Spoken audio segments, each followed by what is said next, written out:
abel, good afternoon sa inyong lahat. Ayan. So ngayon, kasalukuyan nagpaparonda tayo ng ibon natin ngayon sa mga nakalaban natin sa BBC at saka sa PUF at saka sa PPC Pogi. Yan. Anong oras na ba? Ayan o. 4:13 na ng hapon. 4:13 ng hapon. So ayan. Kasalukuyan nagpapakain din tayo ng mga ibon natin, mga breeder na ayun, nalipad sila na ronda. So kanina mga abel, Paskong Pasko ngayon. Merry Christmas nga pala sa inyo lahat mga abel.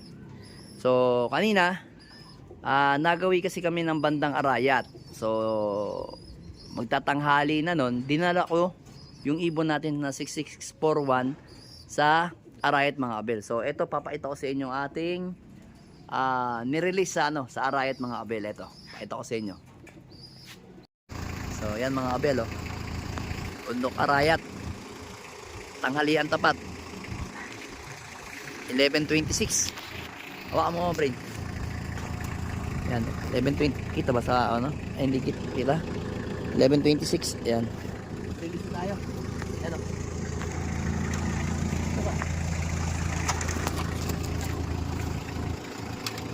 Arayat. Release muna tayo. Kahit Pasko, release tayo.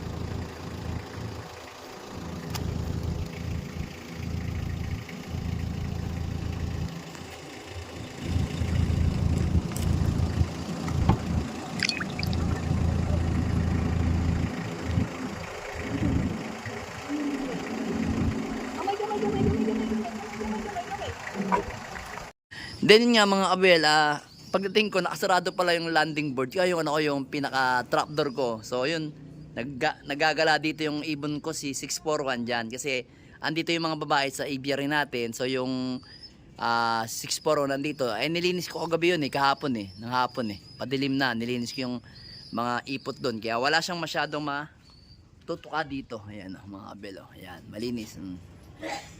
So ngayon, hindi naman ako makapagpakawala mga abel sa mga young bird natin na yan. Ayan yung mga young bird natin ng summer. Kasi, yun nga, may mga bata nagpapaputok dito ng boga. So, hindi tayo makapagpakawala dahil nga gawa ng baka biglang magpaputok sila, magulat yung mga ibon natin. Kaya nga sabi ko sa inyo mga abel, pagdating na ng January, doon natin mapapatino yung mga ibon natin na mga summer. Kahit late ng rondahan nila, wala tayong magagawa. Kailangan. So meron talagang mga abel, meron talagang mga ibon na until now meron talagang tama pa ng eye cold. Pero ang gagawin ko na ngayon, hindi ko na sila gagamutin. Ang gagawin ko na lang, tirahin ko na lang talaga sila, ng araw-arawin ko na sila ng herbiotic ko mga abel, para hindi sila maluto sa antibiotic. Yung ano lang naman, dalawang ibon lang naman, parehas pang lahi ni lahi pa ni Peter B. Yung isa anak ni Miss Peter, direktang anak ni, medyo nagluluhang to. Konti na lang naman, ito lang yan, nagluluha na yan. Tsaka yung isang yun, isang yan. Yan, medyo may tama siya ng konti lang. So lalagyan natin yan ng gagamitin natin ng oregano na lang. Huwag na tayong maglagay ng mga, kasi nasubukan ko na yung mga yung mga ibang antibiotic. Pero okay na yung iba, wala naman tama. So ito nga lang yung may tama. Ito kasi pinakabata. Ito pinakabata mga abel yan. Naalabo. Pinakabata yan, sumunod ito. Yan, yung mga yan. Mga bata rin yung mga yan, mga abel. To. Medyo mas may edad dito, mga abel. So ito, yan may tama. Ano ba, natuka ka ba? Ito dapat pinakawalan ko na yan Yan. Konti lang naman, hindi naman talaga. So, konting kembot na siguro nito. Nagluluha lang ng konti.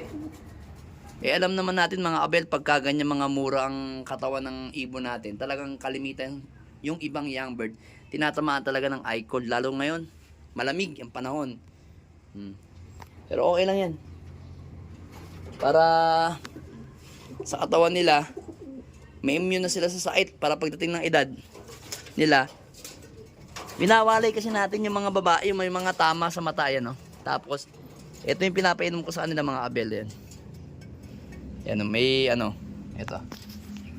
Yan, may konting molasses, tapos luya, tapos oregano, pinigang oregano. Yan. Yan yung papainom ko sa kanila mga abel.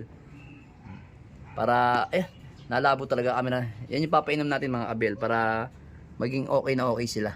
Pero mamaya, close ko muna dito yan. Tapos punta muna tayo dito. Titimplahan natin yung ating gamot mga abel. So yung ibon natin is nagro-ronda pa. Kasi, mga abel.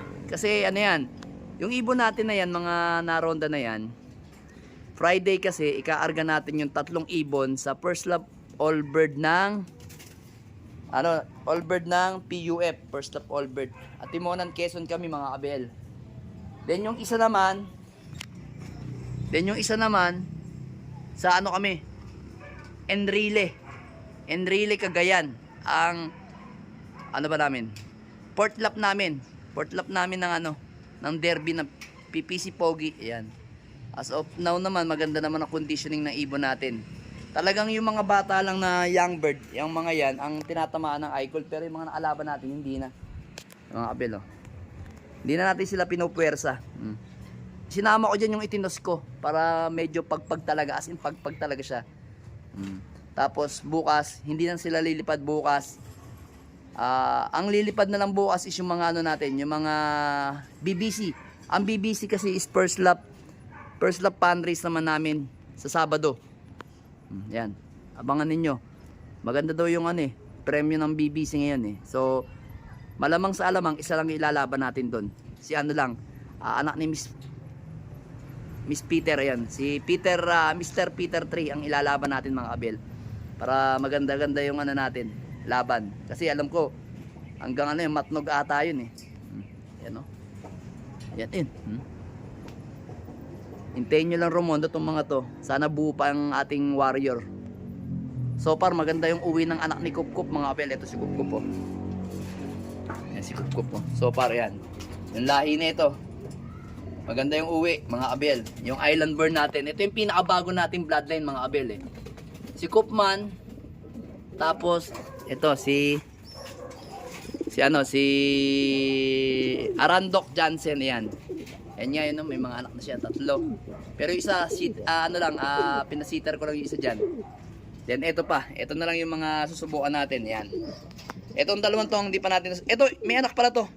Sinusubukan natin to, si NPL, may anak to. Ito na lang, hindi natin nasusubukan.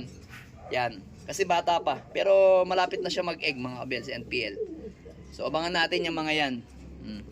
Tapos dito naman, nakapisa na tayo, ayan kay Arandok at saka kay Inbreed Vandenbroek. Kaso nangangamba ako doon sa isa nilang egg kasi ayaw pang lumabas sa shell. Pero buhay. Yun ang inaalala ko mga abel. O sana makalabas sa shell. Yung ganda ng mga young bird natin So ito pa Yan. Nga pala hindi pa ako nakapag-vaccine kasi wala akong katulong Kasi yung mga anak ko busy sa kanilang mga pinupuntahan ng mga young bird natin. Yan, malapit na yan maibigay sa kumpare ko.